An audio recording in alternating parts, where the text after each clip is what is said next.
बिस्मिल्लाहिर्रहमानिर्रहीम। अस्सलाम वालेकुम। मैथमेटिक्स फाउंडेशन में मैं आपको खुशामदीद कहता हूँ। इस वीडियो में हम डिस्कस करेंगे रिडक्शन ऑफ ऑर्डर, यानी कि जो सेकंड ऑर्डर डिफरेंशियल इक्वेशन होती है और ऑर्डिनरी डिफरेंशियल इक्वेशन। ठीक है, second order linear ordinary differential equation जो होती है उसको हम कैसे सॉल्व करते हैं using method reduction of order. अब इस टॉपिक के नाम से ज़ाहिर है कि इस इक्वेशन का हम ऑर्डर रिड्यूस करेंगे, तो क्योंकि ये सेकंड ऑर्डर इक्वेशन है इसको हम रिड्यूस करेंगे फर्स्ट ऑर्डर इक्वेशन में, यानी कि उस जिसमें हम इसको रिड्यूस करेंगे उसका जो डेरिवेटिव इन्वॉल्व होगा वो सिर्फ फर्स्ट डेरिवेटिव इन्वॉल्व होगा, ये सेकंड डेरिवेटिव इन्वॉल्व नहीं होगा।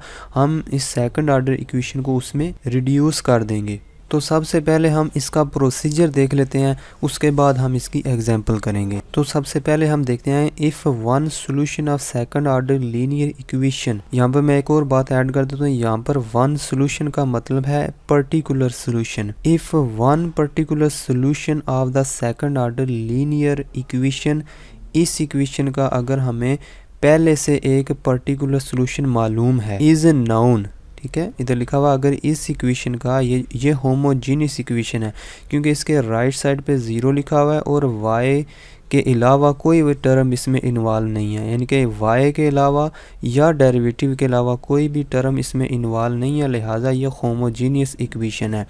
सबसे पहले क्या कह रहा है कि अगर इस होमोजीनियस इक्वेशन का पर्टिकुलर सोल्यूशन, एक पर्टिकुलर सोल्यूशन आपको पहले से पता है, तो आप इस इक्वेशन का सोल्यूशन आप फाइंड कर सकते हैं by using reduction of order. यानी ये जो नई इक्वेशन है इसके राइट साइड पे ज़ीरो नहीं है, यानी कि मतलब ये है कि इस लेफ़्ट साइड की जो इक्वेशन का जो हिस्सा है, अगर इस इक्वेशन होमोजेनियस इक्वेशन का एक पर्टिकुलर सोल्यूशन आपको मालूम है पहले से, तो आप इस नॉन होमोजेनियस इक्वेशन का सोल्यूशन फाइंड कर सकते हैं by using method of reduction of order. इसके राइट साइड पे क्योंकि एफ ऑफ एक्स आ गया है, वाई या वाई के डेरिवेटिव्स के अलावा कोई एक फंक्शन आ गया है, लिहाजा ये नॉन होमोजीनियस इक्वेशन बन जाएगी। और ये जनरल फॉर्म में क्या होना चाहिए, यहाँ पर P और यहाँ पर Q होना चाहिए और यहाँ पर कुछ भी नहीं होना चाहिए, यानी कि ये जो फर्स्ट पे जो टर्म लिखी हुई है d² d2/dx², d2y/dx², ये जो टर्म लिखी हुई है इसके साथ कुछ भी नहीं होना चाहिए, इसका कोफिशिएंट 1 होना चाहिए, जनरल फॉर्म ये होनी चाहिए। अब क्योंकि इस क्वेश्चन का एक सोल्यूशन हमें पता है, उसकी मदद से हम इसका सोल्यूशन फाइंड करेंगे, तो उसका प्रोसीजर देख लेते हैं। Suppose it is known that y = y1 is the solution of 1। पहले वाली जो इक्वेशन है ये वाली, सपोज करते हैं हमें इसका सोल्यूशन एक पता है, पर्टिकुलर सोल्यूशन।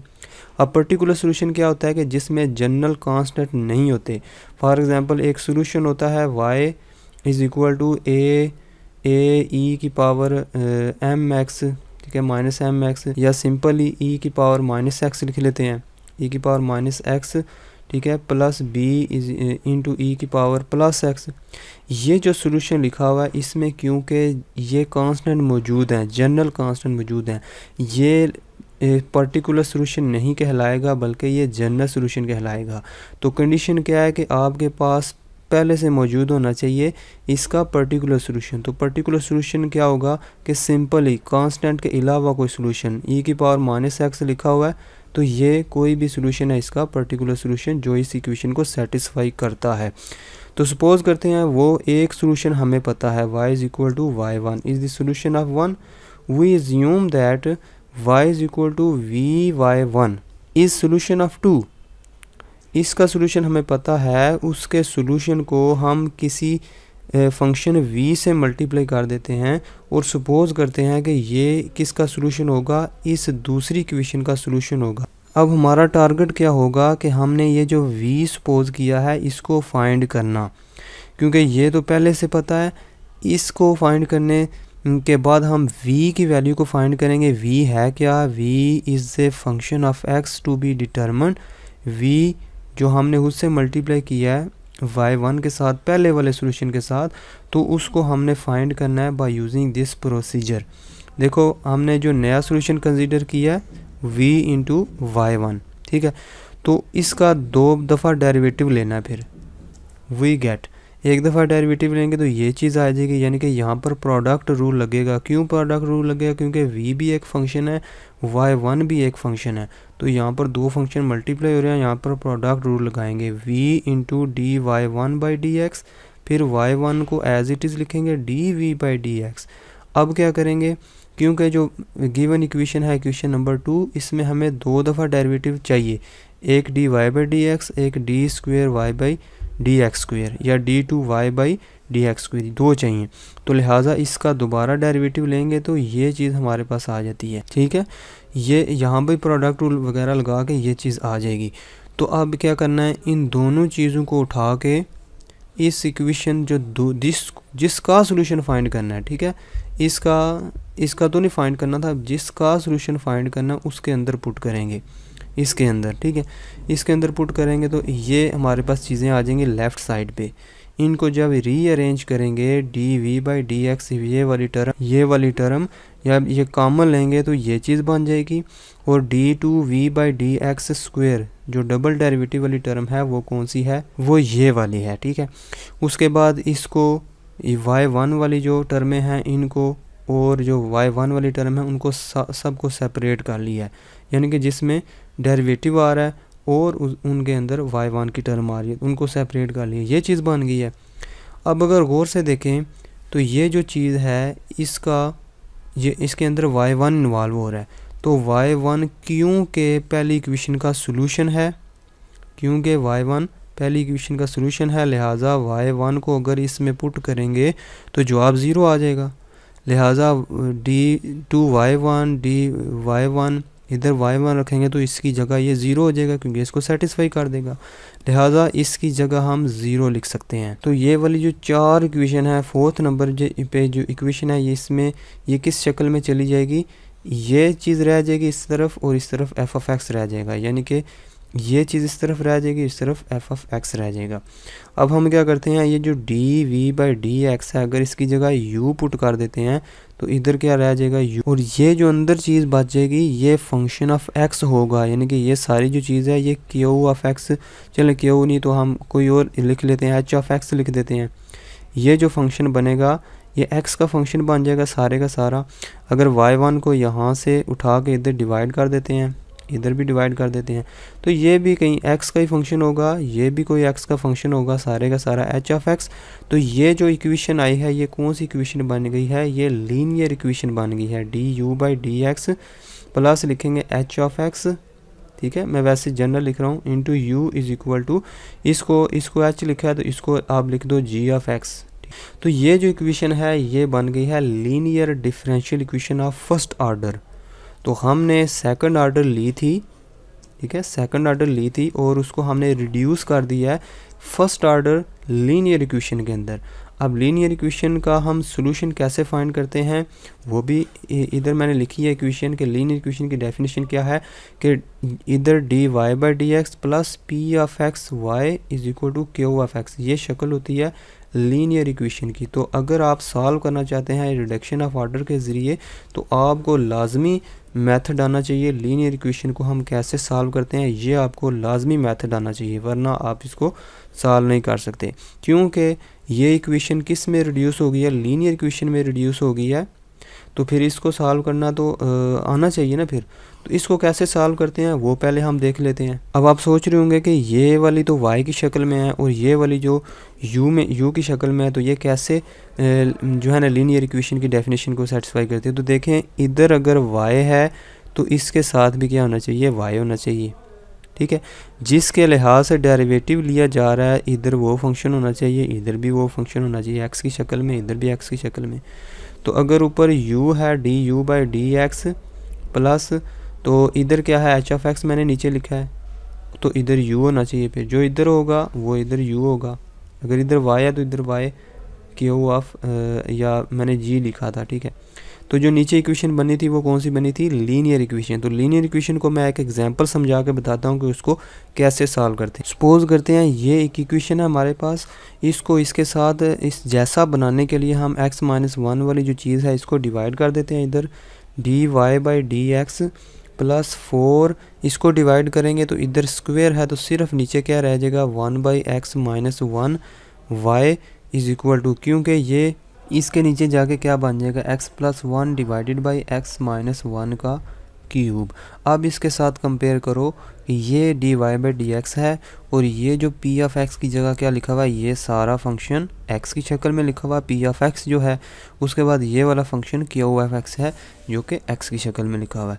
तो इसका सोल्यूशन हम, क्योंकि ये लीनियर इक्वेशन है, तो इसका ये सोल्यूशन फाइंड करने के लिए हम जो y के साथ चीज़ लिखी होगी उसको हम उसका यानी कि इस इक्वेशन का हम इंटीग्रेटिंग फैक्टर फाइंड करते हैं, is equal to exponential of जो इधर चीज़ लिखी हुई है, यानी कि p ऑफ x की जगह जो चीज़ लिखी है उसको उठा के हम यहाँ पर ले आते हैं और इसकी इंटीग्रेशन करते हैं x-1 और dx इज़ इक्वल टू, इसकी इंटीग्रेशन क्या होगी, एक्सपोनेंशियल ऑफ 4 तो बाहर आ जाएगा और 1/x-1 की इंटीग्रेशन होगी log ऑफ x-1, ठीक है, is equal to exponential of, ये 4 ऊपर चला जाएगा, ठीक है, इस 4 को उठा के पावर की शक्ल में पावर में ले जाते हैं और ये log एक्सपोनेंशियल से कट जाएगा।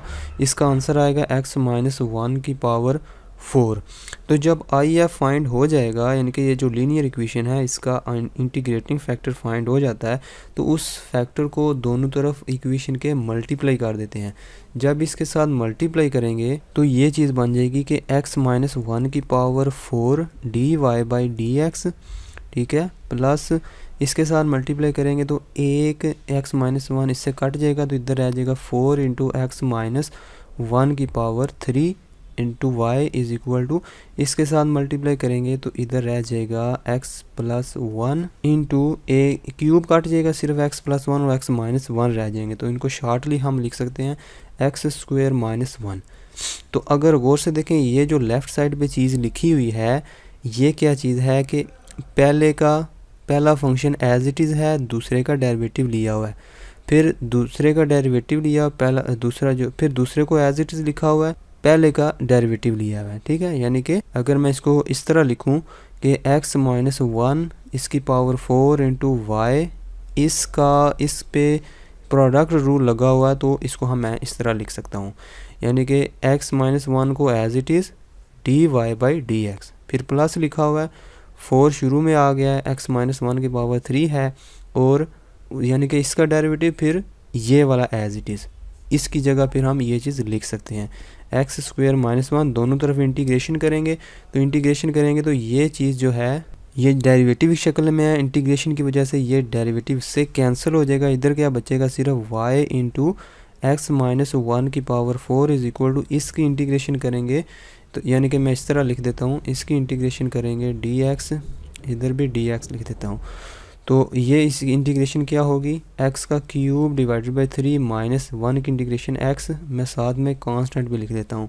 तो ये जो चीज़ आई है ये गिवन इक्वेशन का सॉल्यूशन आया है। तो आपने देखा कि किस तरह हम लीनियर डिफरेंशियल इक्वेशन का सॉल्यूशन फाइंड कर सकते हैं कि लीनियर की शक्ल में पहले इसको रीअरेंज करो, फिर इंटीग्रेटिंग फैक्टर फाइंड करो, जब इंटीग्रेटिंग फैक्टर आ जाए तो फिर उसको मल्टीप्लाई करो जो इक्वेशन के साथ, फिर उसको रीअरेंज करके इसका सॉल्यूशन फाइंड कर लो। तो लीनियर इक्वेशन का हम सॉल्यूशन इस तरह फाइंड कर सकते हैं। अब हम चलते हैं असल एग्जांपल की तरफ, रिडक्शन ऑफ ऑर्डर की तरफ। एक जनरल एग्जांपल करते हैं, solve d² y by dx² plus y is equal to cosecant of x। अब इस मेथड से अगर हमने करना है तो हमें पहले पता होना चाहिए, एक वन पर्टिकुलर सॉल्यूशन पता होना चाहिए इस साइड का, यानी कि अगर इस साइड को 0 के इक्वल पुट कर दें, ये वाली जो साइड है ये वाली, इसको 0 के इक्वल पुट करके उस को 0 के इक्वल पुट कर लें तो उस चीज़ इक्वेशन का हमें एक सॉल्यूशन लाजमी पता होना चाहिए। मतलब ये है कि इस साइड को अगर 0 के इक्वल पुट कर दें तो इसका एक सॉल्यूशन हमें पता होना चाहिए, तो वो हमें पहले फाइंड करना पड़ेगा। अब वो कैसे फाइंड करना है, 2-3 तरीके हैं इसके। अगर तो इस तरह की इक्वेशन दी गई है, यानी कि ये जिसके कोफिशिएंट जो है वो कांस्टेंट है, ठीक है, इधर 1 है कोफिशिएंट, इसका कोफिशिएंट भी 1 है, यानी कि कोफिशिएंट जिसके कांस्टेंट्स हैं, अगर इसके कोफिशिएंट कांस्टेंट हैं तो आप जस्ट सिंपली क्या करो, उसकी YC फाइंड करो, यानी कि कम्प्लीमेंट्री फंक्शन फाइंड करो। जिस तरह कम्प्लीमेंट्री फंक्शन कैसे फाइंड करते हैं कि d² प्लस इसमें हम लिखेंगे 1 इज़ इक्वल टू 0 इसकी सॉल्व करके उसका कम्प्लीमेंट्री फंक्शन फाइंड करेंगे। तो मुख्तलिफ इक्वेशंस की हम जो है ना पर्टिकुलर सोल्यूशन मुख्तलिफ तरीक़ों से फाइंड करेंगे। फॉर एग्ज़ाम्पल अगर मैं आपको एक रिव्यू दूँ इधर 10.5 अगर एक्सरसाइज को देखें तो ये वाली एक्सरसाइज ये वाला जो पहला क्वेश्चन है इसके कोफिशिएंट क्या है 1, इधर भी इसका कोफिशिएंट 1 है, इधर भी इसका कोफिशिएंट 1 है, इधर 4 है। यानी कि जिनके कोफिशिएंट कांस्टेंट होंगे उनको आप इस तरह हल करेंगे कि डी स्क्वेयर यानी कि इसको हम लिखेंगे डी स्क्वेयर प्लस इसके साथ 1 लिखा हुआ है तो इसको 0 को इक्वल पुट करके इसको सॉल्व करके आप उसको फाइंड करोगे। लेकिन ये वाली जो इक्वेशन है इक्वेशन नंबर 3 इसमें कोफिशिएंट कांस्टेंट नहीं है तो आप इसको और तरीके से करोगे। इसके भी कोफिशिएंट बाकी जितने भी हैं इनके कोफिशिएंट कांस्टेंट, इसके कांस्टेंट है तो इसको इसी तरीके से करेंगे। इसके कांस्टेंट कोफिशिएंट नहीं है इसको डिफरेंट तरीके से वो बताऊंगा मैं, ठीक है। तो क्योंकि अभी मैं एग्जांपल जो कर रहा हूँ उसमें कोफिशिएंट क्या है कांस्टेंट है तो उस तरीके से हम करते हैं इसको। पहले तो कांस्टेंट कोफिशिएंट तो हम लिखेंगे first we find one particular solution of this equation. इस साइड को 0 को इक्वल पुट कर दो, फिर इसका एक सोल्यूशन फाइंड करो यानी कि D square plus 1 is equal to 0 अगर रखें तो डी की वैल्यू क्या आती है, D is equal two plus minus iota इसकी वैल्यू होती है। 1 उधर जाके माइनस हो जाएगा तो आयोटा इसकी वैल्यू आएगी। तो इसका सोल्यूशन कैसे हम लिखेंगे इस इक्वेशन का, इसको हम 1 का नाम दे देते हैं, ठीक है। इसको चलें छोड़ें, इसको 1 का नाम देते हैं। तो इसमें इसका इक्वेशन इसका सोल्यूशन क्या आएगा y c is equal to इसका, ठीक है, C1 sine of x, sine और कॉज की शक्ल में आएगा ना अगर इमेजिनरी इसके रूट्स आ जाते हैं, plus C2 cause of x, ठीक है। तो ये इसका सोल्यूशन आया। लेकिन हमें तो इसका चाहिए वन पर्टिकुलर सोल्यूशन, हमें जनरल सोल्यूशन नहीं चाहिए इस इक्वेशन का, हमें पर्टिकुलर सोल्यूशन चाहिए। तो पर्टिकुलर सोल्यूशन फाइंड करने के लिए आप C1 या C2 को 0 कर दो, इनमें से किसी एक को 1 पुट कर लो। तो हम इस तरह करते हैं क्योंकि इस साइड पे क्या लिखा हुआ है कोसेकेंट एक्स, तो कोसेकेंट किसके बराबर होता है is equal to 1 by sine of x, यानी कि इधर साइन वाली चीज़ आ रही है ना इस साइड पे। तो हम इस तरह करते हैं कि साइन वाले को इस ऐसे ही रहने देते हैं, कॉज वाले को हम 0 कर देते हैं। तो put C1 is equal to 1 और C2 इज इक्वल टू 0 कर दो। तो हमारे पास जो सोल्यूशन आएगा y1 किसके बराबर आएगा साइन ऑफ एक्स के। ये पर्टिकुलर सोल्यूशन है, इसके अंदर कोई कांस्टेंट नहीं है, लिहाजा ये y1 की वैल्यू हमने निकाल ली है। तो जब भी कोफिशिएंट कांस्टेंट आएंगे, ठीक है, x वाले कोफिशिएंट नहीं आएंगे बल्कि कांस्टेंट आएंगे, तो आपने इसी तरीके से उसको सॉल्व करना है और ये वाला कोई एक रूट फाइंड कर लेना है, कोई एक इसका सोल्यूशन फाइंड कर लेना है। जब ये y1 आ जाता है उसके बाद क्या करना है, उसके बाद आपने क्या करना है कि y इज़ इक्वल टू जो दूसरा सोल्यूशन है, यानी कि हमने तो इसका फाइंड करना है ना, इसका तो अभी फाइंड किया है खुद से बना के, तो ये वाला जो है इसका फाइंड करने के लिए हम इसको लेट कर लेंगे कि इस इक्वेशन का सोल्यूशन जो है वो y इज इक्वल टू वी1 के बराबर है। तो हम लिखेंगे सबसे पहले let y be the solution of this equation D square Y by D x square plus y is equal to, अब 0 नहीं लिखना साइड पे, आपने लिखना है इसमें कोसेकेंट एक्स, ओरिजिनल जो इक्वेशन है इसको आपने 2 का नाम दे देना है, सच दैट y किसके बराबर है, ये लो y is equal to v into y1। तो v इंटू y1 अभी जो फाइंड किया इसको इसके साथ मल्टीप्लाई कर दो साइन ऑफ एक्स y। अब इस इक्वेशन में इसको पुट करना चाहते हैं हम, पुट करने के लिए इसका 2 दफ़ा डेरिवेटिव लेंगे, d Y by D x is equal to v as it is, sine का डेरिवेटिव कॉज ऑफ एक्स हो जाएगा, plus sine of x as it is, v का derivative d we by D x हो जाएगा। अब दोबारा इसका derivative लेंगे क्योंकि इधर डबल चाहिए, d square Y by D x square is equal to, यहाँ पर भी प्रोडक्ट रूल लगाएंगे, यहाँ पर भी v as it is, cos का derivative minus sine of x हो जाएगा, plus cos of x as it is D we by D X. अभी इधर प्रोडक्ट रूल लगा, इधर भी लगाना पड़ेगा, sine of x as it is और D square we by D x square हो जाएगा, प्लस साइन ऑफ एक्स का डेरिवेटिव क्या हो जाएगा कॉज ऑफ एक्स, और D we by D x को एज इट इज़ ही लिखेंगे। अब देखें ये वाली जो चीज़ है इसको पहले लिख लेते हैं, is equal to sine x d square we by D x square, उसके बाद ये वाली दोनों प्लस हो जाएंगी, plus 2 cos of x d we by D x minus v into sine of x. अभी मैंने आपको बताया था इधर कि क्योंकि इधर कोसेकेंट एक्स है कोसेकेंट साइन की शक्ल में होता है तो आपने साइन वाला चूज़ किया है। अगर आप इसी क्वेश्चन के अंदर कॉज वाला चूज़ कर लेते हैं तो तब भी कोई मसला नहीं है, तब भी आपका क्वेश्चन बिल्कुल ठीक होगा। जस्ट यहाँ पर थोड़ी सी चेंजेज हो जाएगी कि इधर कॉज है तो इधर साइन बन जाएगा, इधर साइन है तो इधर कॉज बन जाएगा, बाकी क्वेश्चन बिल्कुल सेम है। तो ये वैल्यू उठा के 2 में पुट करेंगे तो 2 बिकम्स, जब 2 में पुट करेंगे 2 बिकम्स, ये वाली जो चीज़ है ये वाली सारी इसकी जगह रखेंगे और y की जगह हम लिखेंगे v साइन ऑफ x, तो ये वाला इससे कट जाएगा। अब यहाँ तक जब पहुँच जाएंगे तो मैंने आपको बताया था dv/dx की जगह आप u को पुट कर लेंगे, put dv/dx is equal to u। जब u में पुट करेंगे तो ये इक्वेशन लीनियर इक्वेशन बन जाएगी। ये तो u के इक्वल पुट कर लिया, अब इसमें भी तो पुट करना पड़ेगा ना, इसके दोनों तरफ दोबारा डेरिवेटिव लेंगे, D square v/d x square हो जाएगा is equal to D u/dx हो जाएगा। तो u को उठा के इधर रखेंगे, इसकी जगह हम रखेंगे d u/dx sine of x d u/dx plus 2 cos of x, साथ में हम u लिख देते हैं इसकी जगह, इज इक्वल टू इधर क्या है कोसेकेंट ऑफ x। अब यहाँ पर डी u/dx होना चाहिए, साइन को दोनों तरफ डिवाइड कर देते हैं, d u/dx plus 2 cos of x divided by sine of x, u is equal to cosecant of x divided by sine of x। तो ये क्या बन जाएगा, कोसेकेंट स्क्वेयर बन जाएगा। कोसेकेंट स्क्वेयर कैसे बनेगा जी, हमें पता है कि कोसेकेंट किसके बराबर होता है, 1 साइन ऑफ x के बराबर होता है। तो एक साइन ऑफ x इधर मल्टीप्लाई होगा आके यहाँ से, तो ये साइन स्क्वेयर हो जाएगा, तो ऊपर जाके कोसेकेंट स्क्वेयर।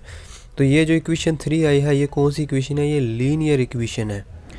क्योंकि ये लीनियर इक्वेशन है तो इसका IF हम कैसे फाइंड करेंगे, IF is equal to exponential की पावर में इंटीग्रेशन लिखेंगे, ये सारा u के साथ जो चीज़ लिखी है उठा के इधर लिख दो, 2 cos of x divided by sine of x और dx लिख दो, इज इक्वल टू 2 बाहर आ जाएगा, एक्सपोनेंशियल ऑफ साइन का डेरिवेटिव पर मौजूद है तो इधर लिख दो 2 log of sine of x is equal to 2 ऊपर चला जाएगा, पावर में चला जाएगा, ठीक है।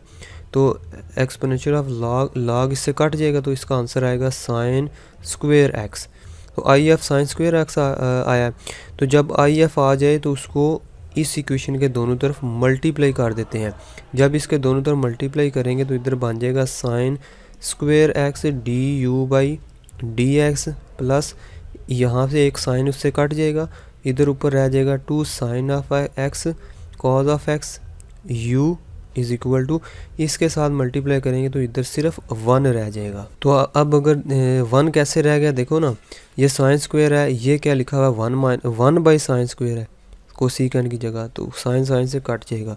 ये क्या चीज़ है, ये डिफरेंशियल बन गया d/dx इंटू, इस सारे की जगह हम लिख सकते हैं sign square x into you, ठीक है। इन दोनों का प्रोडक्ट रूल, ये दो जो चीज़ें लिखी हुई हैं इसका प्रोडक्ट रूल लिखा हुआ है ये, तो इसकी जगह ये चीज़ लिख सकते हैं 1।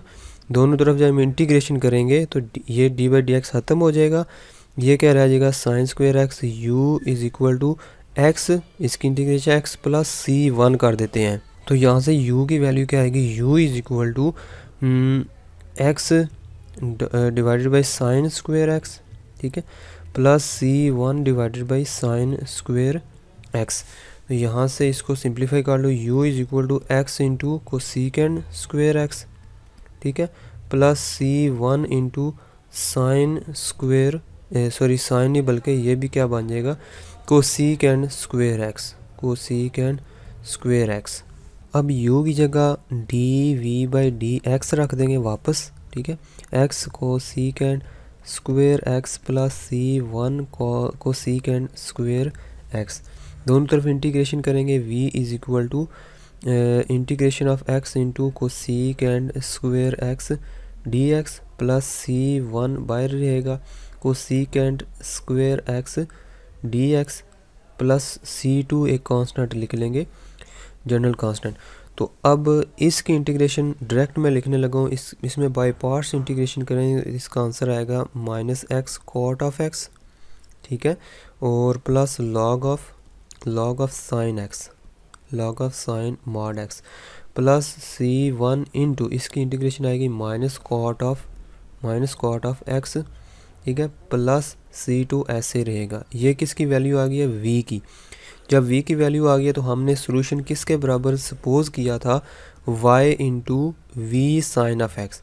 तो v की वैल्यू यहाँ पर पुट करेंगे, यानी कि साइन से मल्टीप्लाई करेंगे उस चीज़ को, तो हमारे पास क्या चीज़ आती है, 9 हम लिखेंगे 9 y is equal to sine of x से मल्टीप्लाई कर दो दोनों तरफ, तो कॉट को साइन से करेंगे, कॉट किसके बराबर होता है, cos x by sine x.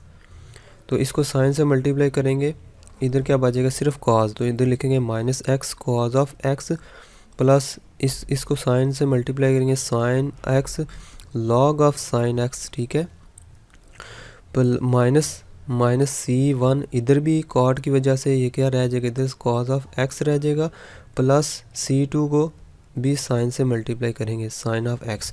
तो ये जो आखिर में सोल्यूशन आया है ये हमारा रिक्वायर्ड सोल्यूशन है, is required solution of the given differential equation. तो एक दफ़ा फिर मैं समरी बता देता हूँ कि आपने काम क्या करना है। काम आपने करना, सबसे पहला काम आपने करना है कि आपने ये सोल्यूशन निकालना होता है, पर्टिकुलर सोल्यूशन। आपने इसके 2-3 तरीके हैं। एक तरीका तो ये है कि आप अगर कोफिशिएंट कांस्टेंट दिए हुए हैं तो आपने इस तरीके से निकालना है, बिल्कुल d² + 1 या जो भी इधर लिखा हो 2 लिखा हो तो d² + 2 करके उसको ये जनरल सोल्यूशन फाइंड करो। यहाँ से पर्टिकुलर सोल्यूशन कैसे निकालना है, c1 या c2 को वैल्यू दे के आप पर्टिकुलर सोल्यूशन निकाल सकते हो। उसके बाद उस सोल्यूशन को आपने v से मल्टीप्लाई करना है, v से मल्टीप्लाई करके आपने 2 दफ़ा उसका डेरिवेटिव लेना है। जब 2 दफ़ा डेरिवेटिव ले लिया जाएगा तो आपने वो चीज़ें उठा के इस इक्वेशन के अंदर पुट कर देनी है। जब चीज़ें पुट हो जाएंगी तो आपके पास जो उसको रिड्यूस करके जब चीज़ें पुट करके कैंसिलेशन होगी तो ये चीज़ बन जाएगी।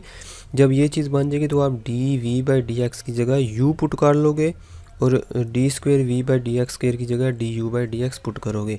जब ये चीज़ें पुट करोगे तो ये कौन सी इक्वेशन बन जाएगी, लीनियर इक्वेशन। जब ये लीनियर इक्वेशन बन जाएगी तो आप if फाइंड करोगे, if को उठा के दोनों तरफ मल्टीप्लाई करोगे इससे, तो ये चीज़ बन जाएगी, ठीक है। तो फिर इसकी इंटीग्रेशन करोगे, c1 कांस्टेंट लगा के दोबारा u को वापस करोगे v की शक्ल में। जब v आ जाएगा v को वापस उससे मल्टीप्लाई कर दोगे जो y1 आपने निकाला हुआ है, तो ओरिजिनल सोल्यूशन आ जाएगा। तो मसला होता है यहाँ पर, ठीक है, कि इसका वैल्यू कैसे निकालनी है, जो पर्टिकुलर सोल्यूशन है। अब चलते हैं एक्सरसाइज की तरफ के फॉर एग्जांपल ये जो पहला क्वेश्चन मैंने आपको बताया ये वाला, इसमें तो आपने इसी तरह फाइंड करके दूसरे में क्या d² + 4 फाइंड करके आपने पर्टिकुलर सोल्यूशन आपने फाइंड कर लेना है। अब मसला आता है यहाँ पर।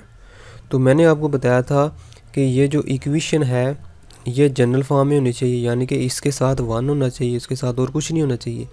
तो सबसे पहला काम तो आप ये करो कि ये जो है यहाँ से ख़त्म करो, इसके साथ 1 बना दो, d² y/dx² यहाँ पर 1 बनाओ, -2x डिवाइडेड बाई 1 - x² को डिवाइड करो, 1 - x² dy/dx हो जाएगा, प्लस ये क्या बन जाएगा 2 डिवाइडेड बाई 1 - x² और y इज़ इक्वल टू 0। अब उसके साथ मैच करो तो ये क्या चीज़ लिखी हुई है, ये सारी, ये p लिखा हुआ है कैपिटल P, ये सारा क्या चीज़ लिखी हुई है, Q लिखा हुआ है। इसके साथ मैच करो बिल्कुल, तो ये P लिखा हुआ है और ये Q लिखा हुआ है। अब अगर आप इस तरह करते हैं कि P + QX करते हैं, P + QX करते हैं, तो अगर जवाब 0 आ जाता है तो X जो है आपका सोल्यूशन हो जाएगा, पहला सोल्यूशन, पर्टिकुलर सोल्यूशन। क्या करते हैं आपने, अगर P + QX करते हैं, फॉर एग्जांपल यही क्वेश्चन ले लें, P इसमें क्या है -2x divided by 1 - x² plus QX, Q ये है, इसके साथ x से मल्टीप्लाई कर दो 1 - x²। तो ये देखें इसका ये दोनों काट के जवाब क्या आता है 0।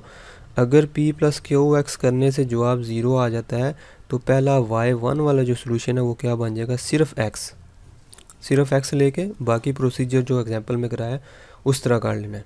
एक तरीका तो ये है, ठीक है। उसके बाद अगर ये जो चीज़ है ये आपने सिंप्लीफाई करके, सबसे पहला काम तो यही करना है कि आपने इस जनरल फॉर्म की शक्ल में लिखना है। अगर आप ये जवाब 0 के बराबर नहीं आता, अगर P + QX करने से जवाब 0 के बराबर नहीं आता, तो फिर आप चेक करेंगे कि 1 + p + q ये पुट करने से जवाब 0 आता है कि नहीं। तो आपने सोल्यूशन किसके जो y1 आएगा वो एक्सपोनेंशियल की पावर में x लिख देना है।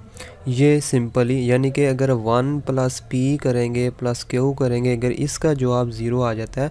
फॉर एग्जांपल अगर क्वेश्चन नंबर 11 देखें, ठीक है, क्वेश्चन नंबर 11 देखें, ये वाला जो क्वेश्चन है इसके अंदर ये x को अगर डिवाइड करें तो p की वैल्यू क्या आती है -2 × x + 1 डिवाइडेड बाई ये x को इधर नीचे लाएं तो x q की वैल्यू क्या आती है, ये जो x + 2 डिवाइडेड बाई x। अब अगर गौर से देखें, अगर मैं इसको x से मल्टीप्लाई करके यानी कि p + q x लिखता हूँ तो इसका जवाब 0 नहीं आएगा। अगर 0 नहीं आए तो मैं दूसरा ऑप्शन ये चेक करूँगा। तीसरा ऑप्शन क्या है, 1 - p + q = 0, ये आना चाहिए। तो इसके लिए हम y1 किसके इक्वल लेट कर लेंगे, x की -x में, ठीक है। इधर -p है तो इधर -x लिख देना है। तो अगर ये चीज़ 0 आ जाती है, इधर तीनों केस में लहदा लिख लेता हूँ, अगर ये चीज़ 0 आ जाती है तो y1 की वैल्यू क्या आएगी, सिर्फ x।